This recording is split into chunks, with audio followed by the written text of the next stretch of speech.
Langsung aja kita bahas soalnya. Nomor 1, tipe dan bentuk molekul dari senyawa biner BF3 yang tepat adalah.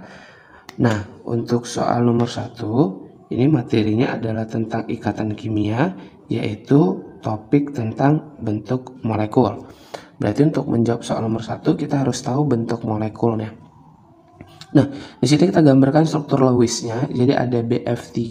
Jadi kalau BF3 ini nanti dia atom pusatnya adalah B, di mana B ini nanti mengikat F sebanyak 3, berarti sini 1, 2, kemudian 3. B sebagai atom pusat. Nah, menentukan atom pusat itu biasanya yang jumlahnya paling sedikit. Jadi B dengan F yang paling sedikit itu adalah B, sehingga B adalah atom pusatnya. Oke, boron di sini adalah golongan 3A.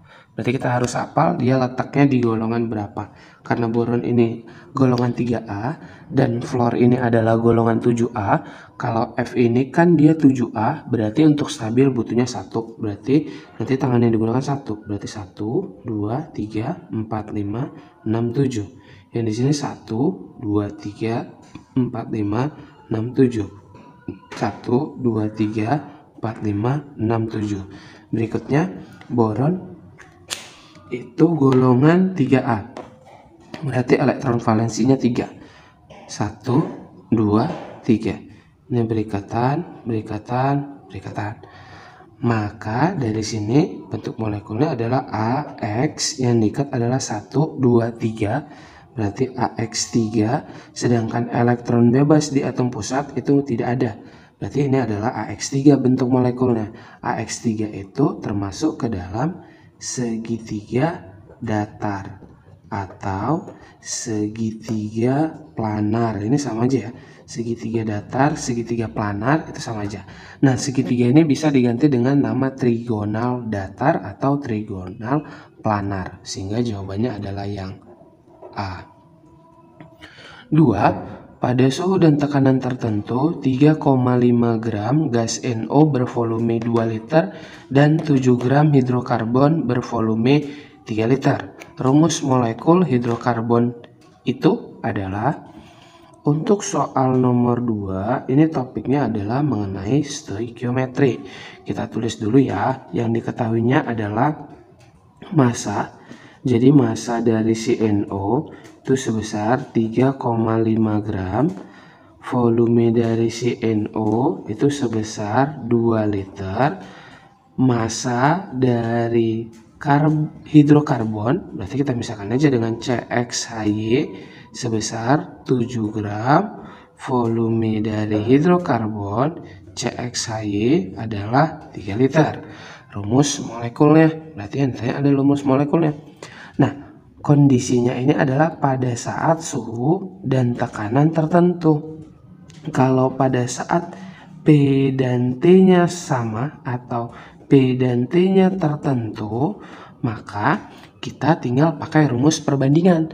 Si NO adalah gas, CXHY ini juga gas. Berarti kedua-duanya gas. Sehingga rumus yang kita gunakan adalah perbandingan dua gas. Apa perbandingan dua gas? Ya udah, tinggal kita bandingin aja. V1 per V2 sama dengan N1 per N2. Yang pertama kita misalkan dengan si NO, yang kedua dengan si CXHY. Volume yang pertama itu ada 2 liter, berarti kita masukkan di sini ada 2 liter per volume yang kedua 3 liter sama dengan N ini adalah mol. Mol itu rumusnya adalah gram per mr. Berarti di sini kan 3,5 per mr. ARN itu 14, ARO itu adalah 16, ARN 14, O adalah 16. Ini udah ketetapan ya dalam sistem periodik unsur. Berarti 14 tambah 16 itu adalah 30. Berarti 30 per gramnya di sini adalah 7. Berarti 7 gram per mr-nya yang ditanya. Kan seperti itu. Berarti kita buat aja gini dulu ya. 2 per 3 sama dengan 3,5 per 30. Ini kan kemari ke atas berarti jadi dibalik gitu kan. Berarti mr per 7. Nah, dari sini bisa mati. Ini 30 bagi 3, 10. Ya kan? baru 7 bagi 3,5 habis 2. Berarti 2 kali 10, 20 kali 2 berarti 40. MR-nya adalah 40. Nah, dari sini kita tinggal cari sesuai dengan option. Kalau ARC, jadi ARC ini adalah 12, ARH adalah 1. Kita cek satu persatu ya. C ini 12, 12 kali 2 berarti 24, 24 ditambah 4 berarti 28 MR-nya. 12 kali 2, 24 ditambah 6 berarti MR-nya 30. ARC kan 12, 12 kali 3 berarti ini adalah ditambah 6 ya. 12 kali 3, 36 ditambah 6 berarti 42. Gitu ya caranya ya. Jadi ini 12 kali 3 itu adalah 36 ditambah 4, 40. Ini 12 kali 4, 48 ditambah 8 berarti MR-nya 56. Nah, yang MR 40 adalah yang D. 3. Perhatikan tabel polimer proses pembuatan dan kegunaan berikut ini. 1. Polimer bakelit, proses pembuatan kondensasi, kegunaannya perekat. 2. Polimer orlon, proses pembuatan adisi, kegunaan baju wol. 3. Polimer PVC, proses pembuatan adisi, kegunaan pipa paralon. 4. Polimer amilum, proses pembuatan kondensasi, kegunaan serat tekstil. Pasangan data yang berhubungan dengan tepat adalah untuk soal nomor 3, ini topiknya atau materinya adalah tentang polimer. Nah, kita cek ya. Yang pertama itu ada polimernya bakelit. Jadi kalau polimer bakelit, proses pembuatannya adalah dengan cara kondensasi. Kondensasi kegunaannya sebagai kotak isolator, kemudian sebagai dudukan lampu. Ini adalah kegunaan dari yang namanya bakelit. Kemudian ada orlon. Orlon ini proses pembuatannya dengan cara adisi. Kegunaannya ini adalah untuk karpet, bisa digunakan untuk karpet. Kemudian pakaian, jadi dia digunakan untuk pakaian. Bisa dia seperti kaos kaki, kemudian baju wol. Nah, ini juga digunakan untuk seperti ini ya. Berikutnya ada PVC. Proses pembuatannya ini adalah dengan cara adisi. Kegunaannya sebagai pipa, jadi pipa paralon, kemudian sebagai kabel listrik, jadi bisa juga ini sebagai kabel listrik. Amilum, jadi kalau amilum proses pembuatannya adalah dengan cara kondensasi, digunakan untuk yang namanya komponen perekat.